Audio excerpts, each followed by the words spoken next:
Paris, 15 mars 2026, 18h45. Dans l'enceinte feutrée de l'Élysée, Emmanuel Macron repose son combiné, figé.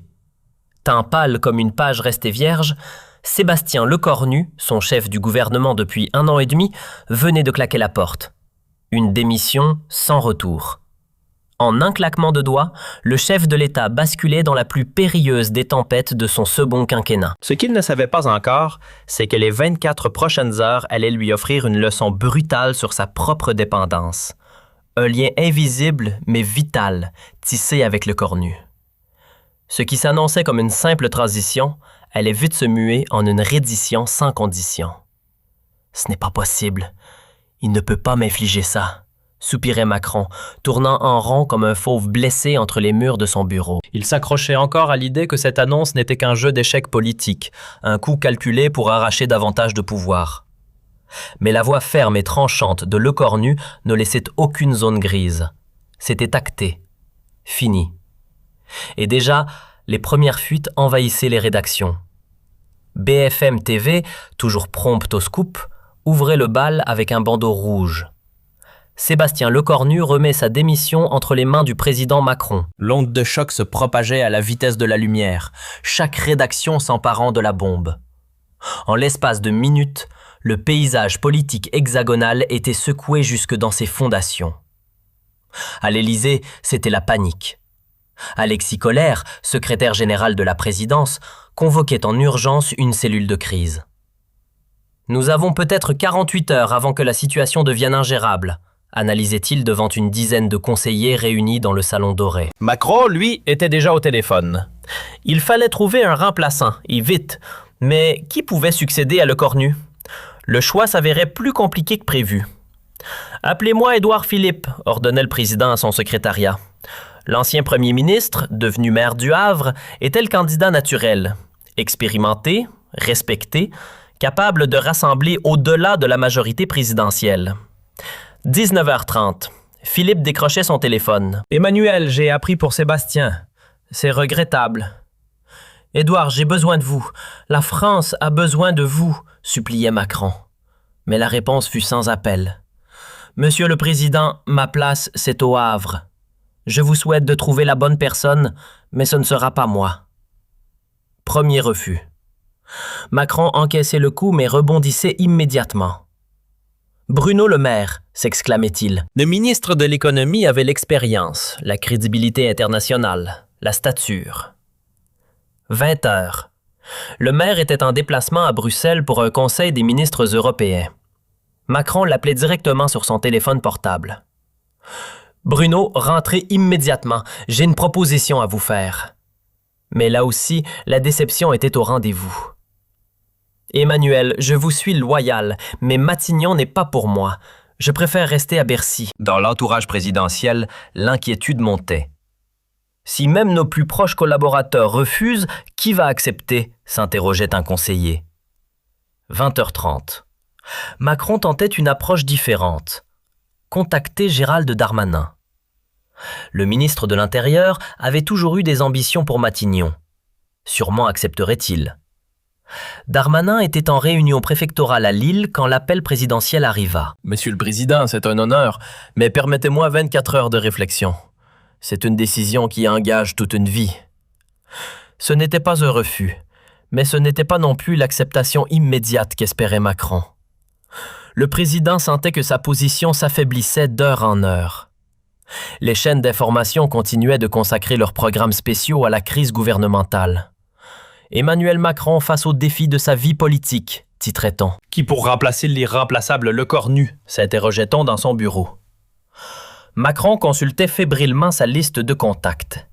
Elisabeth Borne, trop associée aux échecs passés. Gabriel Attal, trop jeune, pas assez d'expérience. Marlène Schiappa, impossible dans le contexte. 21h30.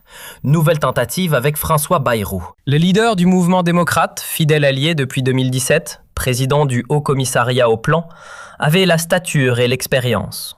« François, j'ai besoin de vous », lançait Macron. « Emmanuel, vous savez que je vous suis dévoué, mais à 75 ans, Matignon serait une épreuve. Et puis, mes électeurs de Pau ne comprendraient pas. » Troisième refus. La situation devenait critique. Il était presque 22 heures et Macron n'avait toujours pas de successeur pour Le Cornu. « Monsieur le Président », intervenait Alexis Colère, « nous devons envisager un profil différent. Peut-être quelqu'un de moins politique, un technocrate, un haut fonctionnaire. » 22h15. Macron appelait Jean Castex. L'ancien Premier ministre, redevenu maire de Prades, avait l'habitude de Matignon. « Jean, la République a besoin de votre expérience. Emmanuel, j'ai donné à Matignon. C'est un sacrifice personnel énorme. Ma famille a payé le prix. Je ne referai pas cette expérience. » Quatrième refus. Dans les couloirs de l'Élysée, les conseillers commençaient à paniquer. « Et si nous ne trouvions personne ?» chuchotait l'un d'eux. Désespéré, Macron tentait même d'appeler Michel Barnier. L'ancien négociateur du Brexit, figure respectée de la droite républicaine, pourrait incarner l'ouverture. « Michel, la France traverse une crise. Votre expérience européenne ? » « Monsieur le Président, je suis honoré, mais à mon âge, ce serait un défi trop important. Et puis, les républicains ne comprendraient pas. » Cinquième refus. Il était presque 23 heures et Macron n'avait toujours pas de Premier ministre. Pendant ce temps, les médias sociaux s'enflammaient.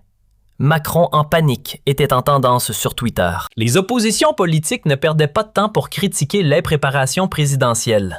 « Macron découvre qu'il est seul », tweetait Marine Le Pen. « Personne ne veut porter sa politique d'échec », Jean-Luc Mélenchon renchérissait. « Le roi nu cherche désespérément des courtisans, mais qui voudrait hériter de ce bilan catastrophique ?» 23h30. Dans son bureau, Macron s'effondrait dans son fauteuil. « Comment sommes-nous arrivés là ?» demandait-il à Alexis. Sébastien était notre pilier, notre seul repère. Sans lui, nous n'avons plus personne. Cette confession révélait l'ampleur du problème. En 18 mois, Le Cornu était devenu indispensable. Il gérait les crises, négociait avec les parlementaires, portait les dossiers difficiles.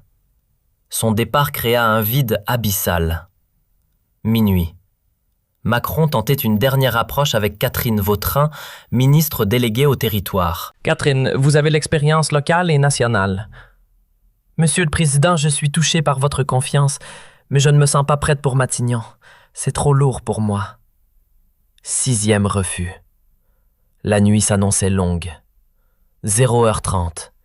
Épuisé, Macron décidait de prendre quelques heures de repos. « Nous reprendrons demain matin. Il faut bien que quelqu'un accepte. » Mais le sommeil ne venait pas. Le président passait la nuit à repenser aux derniers mois avec Le Cornu, à tous les défis relevés ensemble, à la complicité qui s'était installée entre eux. Macron était debout depuis 1 heure, consultant les journaux du matin. Tous titraient sur la crise. Macron en quête d'un premier ministre introuvable. L'Élysée est dans la tourmente. Qui veut être premier ministre, Monsieur le Président? Annonçait un conseiller. Les marchés sont inquiets. L'euro chute face au dollar. Il faut absolument stabiliser la situation. 7h30. Macron reprenait ses appels. Il élargissait sa recherche, contactant des personnalités moins évidentes. Stéphane Travert, ancien ministre de l'Agriculture, Jacqueline Gouraud, ancienne ministre de la Cohésion des Territoires, même Marlène Schiappa, malgré les réticences. Tous déclinaient poliment, mais fermement. L'ampleur de la crise gouvernementale, l'instabilité politique, la faiblesse des sondages présidentiels dissuadaient même les plus ambitieux. 8 heures. Emmanuel Macron commençait à réaliser l'impensable. Personne ne voulait succéder à Sébastien Le Cornu. « Monsieur le Président, suggérait timidement un conseiller, et si nous rappelions Sébastien, peut-être accepterait-il de reconsidérer sa décision ?» La suggestion provoquait un silence gêné dans la salle. Rappeler Le Cornu après 12 heures de recherche infructueuse, c'était avouer un échec total. 8h30. L'orgueil présidentiel cédait. « Appelez Sébastien », murmurait Macron. « Êtes-vous certain ?» hésitait Colère. « Appelez-le », dit Macron d'un ton sec. « Bonjour Emmanuel. »« Sébastien, nous devons parler. Cette démission, nous pouvons peut-être trouver un arrangement. » « Emmanuel, ma décision est prise. Je vous ai expliqué mes raisons hier soir. »« Mais Sébastien, la France a besoin de vous. J'ai besoin de vous. Ces dernières heures m'ont fait comprendre à quel point vous étiez indispensable. Pour la première fois depuis le début de son mandat, Emmanuel Macron suppliait l'un de ses collaborateurs. 9 heures. La conversation se prolongeait. Macron multipliait les arguments. L'intérêt national, la stabilité institutionnelle, l'urgence des dossiers en cours. Un an. Vous me demandez de revenir sur une décision mûrement réfléchie.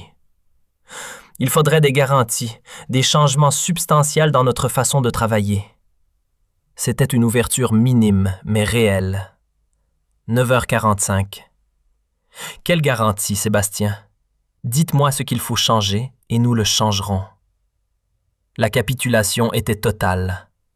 Le président de la République française négociait sa survie politique avec son premier ministre démissionnaire. Lecornu posait ses conditions.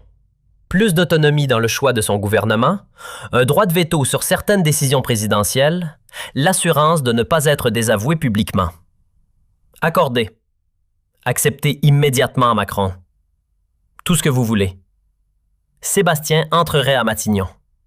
10h30, je vais réfléchir, concédait finalement Lecornu.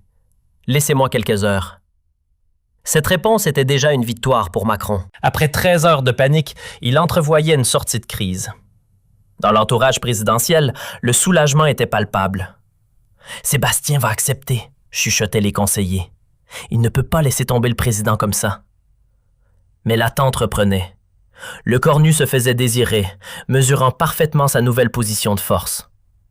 Nouveau coup de téléphone de Macron. « Sébastien, avez-vous pris votre décision ?»« J'ai réfléchi encore, Emmanuel. » « C'est une décision importante. » À 12h30, les médias commençaient à évoquer la possibilité d'un retour de Lecornu. Source concordante à l'Élysée, des négociations seraient en cours, annonçait BFM TV. Troisième appel de Macron dans la journée vers Lecornu. Sébastien, les marchés sont nerveux. L'opposition attaque. Il faut que vous reveniez. Emmanuel, si je reviens, ce sera à mes conditions. Plus jamais de désaveu public, plus jamais de décision prise sans me consulter. C'est entendu, Sébastien, vous aurez toute ma confiance. 13h30.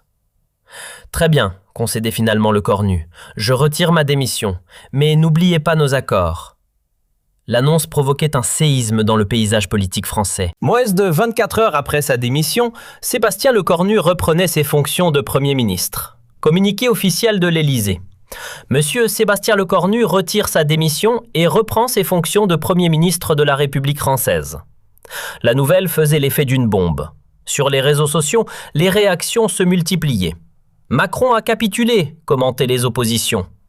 24 heures pour comprendre qu'il est nu sans Lecornu. 14h30, conférence de presse improvisée à l'Élysée. Emmanuel Macron, visiblement marqué par cette épreuve, tentait de justifier ce retournement. Les circonstances ont évolué, déclarait-il d'une voix peu assurée. Monsieur Lecornu a accepté de poursuivre sa mission dans l'intérêt supérieur de la nation. Les questions des journalistes étaient impitoyables. Monsieur le Président, n'avez-vous pas été humilié par votre Premier ministre? Comment expliquez-vous qu'aucune personnalité politique n'ait accepté de remplacer Monsieur Lecornu? La politique, c'est l'art du possible. Nous avons trouvé la meilleure solution pour la France. Dans les couloirs de l'Assemblée nationale, les députés n'en revenaient pas. Macron vient de montrer sa faiblesse absolue, commentait un élu de l'opposition. Il est devenu l'otage de son Premier ministre. 15h30, retour de Lecornu à Matignon. Les caméras étaient massées devant l'hôtel du Premier ministre. Sébastien Lecornu, souriant et détendu, saluait les journalistes sans faire de déclaration. Son silence était plus éloquent que tous les discours. Il venait de démontrer son indispensabilité absolue. Dans son bureau de Matignon, Lecornu recevait les félicitations de ses collaborateurs. « Monsieur le Premier ministre, plaisantant l'un d'eux, vous venez de donner une leçon de pouvoir au président de la République. » 16h30, premier conseil des ministres post-crise. L'atmosphère est électrique. Emmanuel Macron fait comme si de rien n'était, mais tous savaient que l'équilibre du pouvoir avait changé. Lecornu n'était plus seulement Premier ministre. Il était devenu l'homme indispensable, celui sans qui rien ne fonctionne. Les premières analyses politiques tombaient. Macron vient de perdre toute autorité écrivait un éditorialiste du Figaro. En 24 heures, il a montré qu'il était incapable de gouverner sans le cornu. 17h30. Dans l'opposition, on ne perdait pas de temps pour exploiter cette faiblesse. Macron est fini, déclarait Marine Le Pen. Il vient de prouver qu'il était un président fantoche, manipulé par son premier ministre, renchérissait Jean-Luc Mélenchon. Cette crise révèle la vraie nature du macronisme. Un homme seul, sans réseau, dépendant totalement de son entourage. 18h, sondage express. La cote de confiance d'Emmanuel Macron chutait de 8 points en une journée. Celle de Le Cornu, paradoxalement, progressait. 18h30, dans son bureau de l'Élysée, Macron faisait le bilan de cette journée catastrophique avec ses plus proches conseillers. « Nous avons évité le pire », tentait de positiver Alexis Kohler. Sébastien est revenu, le gouvernement est stable. J'ai passé 24 heures à supplier tous mes anciens ministres de m'aider et ils ont tous refusé, répondait Macron. Puis j'ai dû implorer Sébastien de revenir. C'est la pire humiliation de ma carrière politique. Les conséquences de cette crise commençaient à se dessiner. Le Cornu, fort de sa position renforcée, annonçait plusieurs changements dans l'organisation gouvernementale. Désormais, déclarait-il à ses collaborateurs, toutes les décisions importantes passeront par Matignon. L'Élysée devra nous consulter avant toute annonce majeure. C'était une révolution silencieuse. Le premier ministre prenait le contrôle effectif du gouvernement. 19h30. Emmanuel Macron découvrait avec amertume les nouvelles règles du jeu. Un appel de Le Cornu. « Emmanuel, j'ai vu que vous souhaitiez annoncer la réforme des retraites demain. Il faudrait que nous en discutions d'abord. » Le président de la République devait désormais demander l'autorisation à son premier ministre. Dans les rédactions, les journalistes analysaient cette redistribution des cartes. Le Cornu vient de réaliser un coup d'État constitutionnel, commentait un spécialiste des institutions. 20h30, l'humiliation présidentielle était totale. En 24 heures, Emmanuel Macron était passé du statut de président tout-puissant à celui d'otage politique de son premier ministre.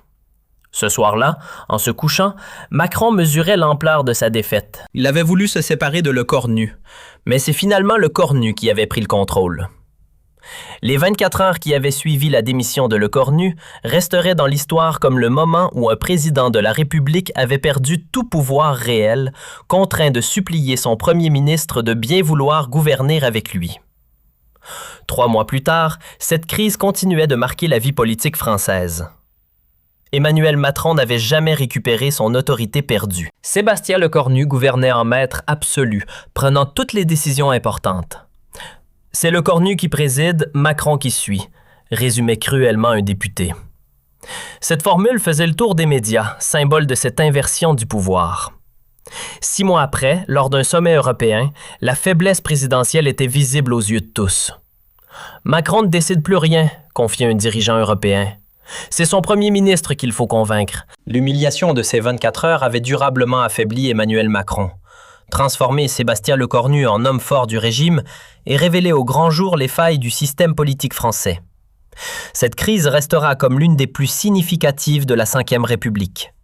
Le moment où un président découvre qu'il n'est rien sans son premier ministre.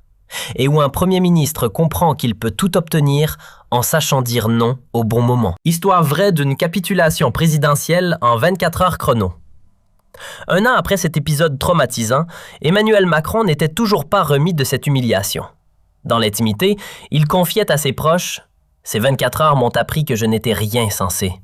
C'est la leçon la plus dure de ma vie politique. » Cette confession révélait l'ampleur du traumatisme présidentiel. L'homme qui avait conquis l'Élysée à 39 ans, qui avait défié tous les codes politiques, découvrait sa fragilité absolue.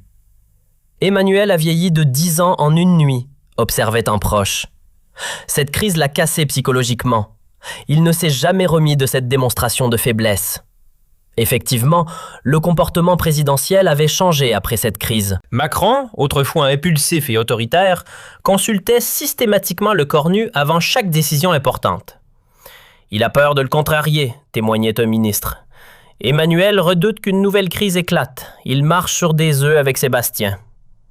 Cette nouvelle dynamique bouleversait le fonctionnement traditionnel de la Ve République.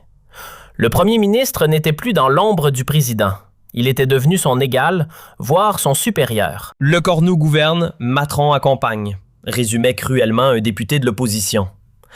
Cette formule, devenue célèbre, circulait dans tous les couloirs politiques. Les conséquences internationales de cette crise étaient également significatives. Lors du sommet du groupe des 7 en Italie, 6 mois après l'épisode, les autres dirigeants avaient noté la faiblesse de Macron. Emmanuel semblait diminuer, confiait Joe Biden à ses conseillers. Il consultait constamment son téléphone, probablement pour avoir l'avis de son premier ministre sur chaque sujet. Angela Merkel, pourtant discrète, avait-elle aussi remarqué ce changement? Macron n'est plus le même homme. Cette crise française l'a profondément marqué. Ses observations internationales révélaient que l'humiliation présidentielle avait dépassé les frontières françaises. La crédibilité de la France sur la scène mondiale en pâtissait. Quand le président d'un pays est à la merci de son premier ministre, c'est toute la nation qui perd en influence, analysait un diplomate européen. Du côté de Sébastien Lecornu, cette crise avait révélé un homme politique d'une redoutable efficacité tactique. En l'espace de 24 heures, il avait réussi à inverser complètement le rapport de force avec l'Élysée. Sébastien a joué une partie d'échec magistrale, admirait un ancien premier ministre. Il a fait comprendre à Macron qu'il était indispensable et maintenant il gouverne avec une autorité que peu de ses prédécesseurs ont connue. Cette autorité nouvelle se traduisait concrètement dans la gestion gouvernementale. Tous les dossiers importants passaient désormais par Matignon. L'Élysée était devenue une chambre d'enregistrement. Nous préparons les arbitrages à Matignon, puis nous les transmettons à l'Élysée pour validation, expliquait un conseiller. En réalité, la validation présidentielle n'était qu'une formalité. Cette inversion des rôles constitutionnels inquiétait les constitutionnalistes. Nous assistons à une dérive du régime, alertait Dominique Rousseau. Le premier ministre devenait de facto le chef de l'exécutif. Mais cette situation convenait parfaitement à Lecornu. Fort de sa légitimité nouvelle, il imposait sa vision politique sans contrainte présidentielle. Sébastien a compris que Macron était faible, analysait un politologue. Il en profite pour gouverner comme il l'entend, avec une liberté totale. Cette liberté totale se manifestait dans tous les domaines. Politique, économique, social, international. Lecornu décidait, Macron suivait. Le plus frappant fut la réforme des retraites de septembre 2027. Macron souhaitait un report à 65 ans. Lecornu préférait 64 ans. C'est la version Lecornu qui fut adoptée sans discussion. Le président a proposé 65 ans le matin et l'après-midi, il annonçait 64 ans, rapportait un journaliste. Entre-temps, Lecornu lui avait fait changer d'avis. Cette anecdote révélatrice illustrait parfaitement la nouvelle hiérarchie gouvernementale. Lecornu imposait, Macron s'adaptait. L'opposition politique ne manquait pas d'exploiter cette faiblesse présidentielle. Marine Le Pen multipliait les attaques. Macron n'est plus qu'un président fantoche manipulé par son premier ministre. Jean-Luc Mélenchon renchérissait. Nous avons un régime à 2 têtes, mais une seule qui pense, celle de Lecornu. Ces attaques cinglantes touchaient juste. Macron ne parvenait plus à incarner l'autorité présidentielle traditionnelle de la Ve République. Emmanuel souffre de ce qu'on appelle le syndrome de Stockholm politique, ironisait un chroniqueur. Il est devenu dépendant de celui qui l'humilie.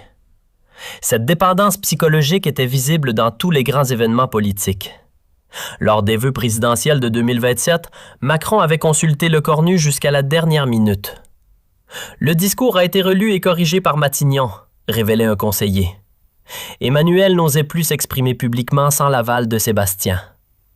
Cette situation ubuesque questionnait la nature même du pouvoir sous la République. Un président élu au suffrage universel était-il devenu l'otage de son premier ministre nommé?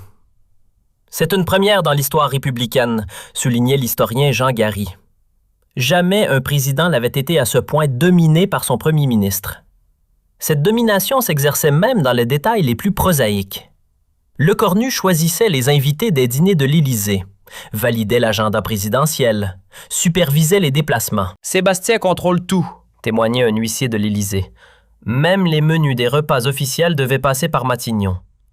Cette micro-gestion révélait l'ampleur de l'emprise lecornienne sur l'appareil présidentiel. Rien n'échappait au premier ministre. Face à cette situation, l'entourage historique de Macron s'inquiétait. Alexis Collère, Ismaël Emelien, Sibeth Ndiaye, tous constataient l'affaiblissement dramatique de leur champion. « Emmanuel n'est plus le même », confiait l'un d'eux. « Cette humiliation l'a brisé. » Il doutait de tout, même de ses plus proches collaborateurs. Cette crise de confiance généralisée paralysait l'action présidentielle. Macron hésitait, tergiversait, reportait les décisions difficiles. Le président qui fonçait tête baissée est devenu quelqu'un qui réfléchit trop, observait un ministre. Paradoxalement, cette prudence nouvelle le desservait. Car pendant que Macron hésitait, Le Cornu tranchait. Cette différence de tempo renforçait encore l'autorité du Premier ministre. Sébastien a compris que la politique, c'est l'art de la décision rapide, expliquait un de ses conseillers. Pendant que l'Élysée réfléchit, Matignon agit. Cette philosophie de l'action immédiate séduisait les Français, lassés de l'indécision gouvernementale des années précédentes. Dans les sondages, cette préférence était claire. 67% des Français faisaient plus confiance à Le Cornu qu'à Macron pour prendre les bonnes décisions rapidement.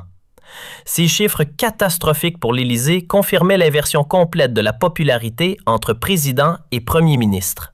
« C'est historique », commentait un sondeur. Jamais un premier ministre n'avait été aussi populaire au détriment de son président. Cette popularité de Le Cornu alimentait naturellement les spéculations sur l'avenir. Beaucoup voyaient en lui le futur candidat de la majorité présidentielle. Et même si Emmanuel se représentait, il aurait du mal à justifier sa candidature face à Sébastien. Cette perspective d'une candidature Le Cornu terrorisait l'Élysée. Ce serait l'humiliation suprême, être remplacé par celui qui l'avait dominé pendant tout le quinquennat, confiait un proche. Il savait que Sébastien avait tous les atouts pour lui succéder. Popularité, expérience gouvernementale, réseau politique et surtout image d'efficacité. Le Cornu incarne la compétence face à l'amateurisme macronien, résumait un politologue. Si l'élection présidentielle avait lieu demain, il serait largement favori. Cette analyse, partagée par de nombreux observateurs, révélait l'ampleur du renversement politique opéré en quelques mois après cette crise historique. Le bilan était sans appel. Emmanuel Macron avait perdu toute autorité réelle. Sébastien Le Cornu gouvernait en maître absolu et la Ve République vivait une expérience institutionnelle inédite. Ces 24 heures ont changé la France, concluait un historien politique. Elles ont montré qu'un président pouvait être réduit à l'impuissance par son propre Premier ministre. L'histoire retiendra cette crise comme l'une des plus significatives de la Ve République, le moment où un président découvre qu'il n'est rien sans son Premier ministre et où ce dernier comprend qu'il peut tout obtenir en sachant dire non au bon moment. Emmanuel Macron avait voulu gouverner seul. Il s'est retrouvé gouverné par un autre. Sébastien Le Cornu avait accepté de servir, il a fini par régner. En 24 heures, les rôles s'étaient inversés pour toujours. Cette leçon politique magistrale restera gravée dans les mémoires. En démocratie, le pouvoir appartient à celui qui sait le prendre, pas forcément à celui qui est élu pour l'exercer. Mais l'histoire ne s'arrêtait pas là. 2 ans après cette crise, de nouveaux éléments vinrent éclairer cet épisode. En mars 2028, un ancien conseiller de Matignon publiait « Dans l'ombre du pouvoir », révélant que la démission de Le Cornu avait été orchestrée. « La démission n'était pas spontanée », écrivait Jean-Baptiste Moreau. « Elle avait été préparée pour tester la dépendance de Macron et renforcer notre position. » Cette révélation faisait l'effet d'une bombe. L'enquête judiciaire révélait des enregistrements compromettants. Dans ces conversations, Le Cornu expliquait « Emmanuel est faible psychologiquement. Si je le pousse à bout, il cédera surtout. » Ces mots achevaient de discréditer le Premier ministre. L'opinion découvrait un manipulateur cynique, prêt à instrumentaliser les institutions pour son profit personnel. La popularité de Le Cornu chutait de 15 points, tandis que Macron bénéficiait d'un capital de compassion. En mai 2028, après une confrontation orageuse à l'Élysée, Le Cornu démissionnait définitivement. Son successeur, Gabriel Attal, incarnait le retour à la normale institutionnelle. Aujourd'hui, 3 ans après cette crise historique, le bilan est nuancé. Emmanuel Macron a récupéré son autorité présidentielle, mais l'épisode l'a marqué. Emmanuel se méfie de tout le monde maintenant, confiait un proche. Il a appris à ses dépens qu'on peut être trahi par ses plus proches collaborateurs. Quant à Sébastien Le Cornu, il a disparu de la scène politique nationale. Retiré dans sa Normandie natale, il évite soigneusement les médias. Sébastien paie le prix fort de ses manipulations, constatait un observateur. Il a perdu toute crédibilité politique. Cette histoire restera comme un cas d'école de manipulation politique poussée à l'extrême. Elle illustre comment un homme peut prendre le contrôle d'un État par la ruse, mais aussi comment cette même ruse peut se retourner contre lui. La leçon est claire. En démocratie, la manipulation peut réussir temporairement, mais la vérité finit toujours par triompher. Et quand elle triomphe, elle balaie tout sur son passage. L'affaire Lecornu-Macron restera dans les annales politiques comme l'exemple parfait de cette règle immuable de la démocratie.